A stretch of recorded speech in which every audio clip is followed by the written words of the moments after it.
Hormuz കടലിടുക്കിലെയും ചെങ്കടലിലെയും സംഘർഷം ലോകം ഇന്ന് വരെ കണ്ടിട്ടില്ലാത്ത വിധം സങ്കീർണമായ ഒരു യുദ്ധ സാഹചര്യത്തിലേക്ക് വഴിമാറുകയാണ്.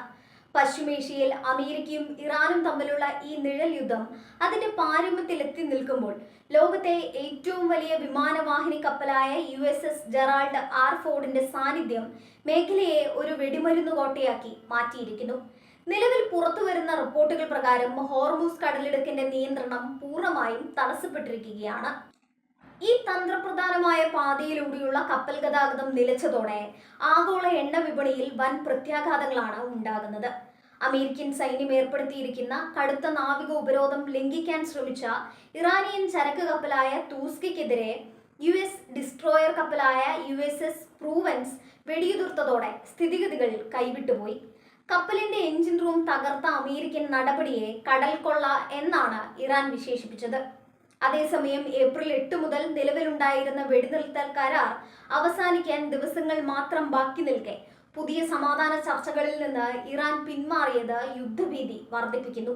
പാകിസ്ഥാനിൽ വെച്ച് നടക്കാനിരുന്ന ചർച്ചകളിലേക്ക് പ്രതിനിധികളെ അയക്കില്ലെന്ന് ഇറാൻ പ്രഖ്യാപിച്ചതോടെ സൈനികമായ ഒരു നീക്കമല്ലാതെ മറ്റു വഴികളില്ലെന്ന നിലപാടിലാണ് ഡൊണാൾഡ് ട്രംപ് ഭരണകൂടം. ഇതിന്റെ ഭാഗമായാണ് ജെറാൾഡ് ആർ ഫോർഡ് എന്ന ഭീമൻ യുദ്ധക്കപ്പൽ ചെങ്കടലിൽ നിലയുറപ്പിച്ചിരിക്കുന്നത്. USS Abraham Lincoln, USS George HW Bush എന്നീ 2 വിമാനവാഹിനി കപ്പലുകൾ കൂടി മേഖലയിലേക്ക് എത്തിക്കൊണ്ടിരിക്കുകയാണ്. 2003 ഇറാഖ് അധിനിവേശത്തിന് ശേഷം അമേരിക്ക പശ്ചിമേഷ്യയിൽ നടത്തുന്ന ഏറ്റവും വലിയ സൈനിക വിന്യാസമാണിത്. ആകാശമാർഗവും സമുദ്രമാർഗവും ഒരേ സമയം ആക്രമണം നടത്താൻ ശേഷിയുള്ള F-35 മിന്നൽ വിമാനങ്ങളും മിസൈൽ പ്രതിരോധ സംവിധാനങ്ങളും അമേരിക്കൻ സഖ്യകക്ഷികളുടെ താവളങ്ങളിൽ സജ്ജമാണ്. ഹോർമൂസ് കടലിടുക്ക് തങ്ങളുടേതാണെന്നും അത് തുറക്കണമെങ്കിൽ അമേരിക്കൻ ഉപരോധം പൂർണ്ണമായും നീക്കണമെന്നുമാണ് ഇറാന്റെ ആവശ്യം. എന്നാൽ ഇറാന്റെ ആണവ കേന്ദ്രങ്ങളെയും മിസൈൽ താവളങ്ങളെയും ലക്ഷ്യം വെച്ചുള്ള ഒരു മിന്നൽ ആക്രമണത്തിന് ട്രംപ് ഉത്തരവിട്ടേക്കാം എന്ന സൂചനകൾ പുറത്തു വരുന്നുണ്ട്. റഷ്യയും ചൈനയും ഈ വിഷയത്തിൽ ഇറാനു നൽകുന്ന പിന്തുണയും UAE പോലുള്ള അറബ് രാജ്യങ്ങൾ അമേരിക്കൻ ഡോളറിനെ കൈവിട്ട് ചൈനീസ് യുവാനിലേക്ക് മാറാൻ ആലോചിക്കുന്നതും ആഗോള രാഷ്ട്രീയത്തിലെ പുതിയ ശക്തി സമവാക്യങ്ങളെ കാണിക്കുന്നു. സമാധാനത്തിനായുള്ള അവസാന നിമിഷങ്ങളും അവസാനിക്കുമ്പോൾ ഹോർമൂസ് കടലിടുക്ക് ഒരു മഹായുദ്ധത്തിന്റെ തുടക്കമാകുമോ എന്ന ഭീതിയിലാണ് ലോകം.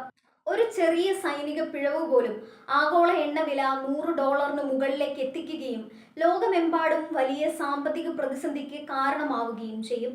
പശ്ചിമേഷ്യയിലെ ഓരോ ചലനവും ഇപ്പോൾ ലോക സമാധാനത്തെ മുൾമുനയിൽ നിർത്തുകയാണ്. വരും മണിക്കൂറുകളിൽ ഇറാൻ നൽകുമെന്ന് പ്രഖ്യാപിച്ചിരിക്കുന്ന തിരിച്ചടി എത്തരത്തിലുള്ളതാകും എന്നതിനെ ആശ്രയിച്ചിരിക്കും മേഖലയുടെയും ലോകത്തിന്റെയും ഭാവി.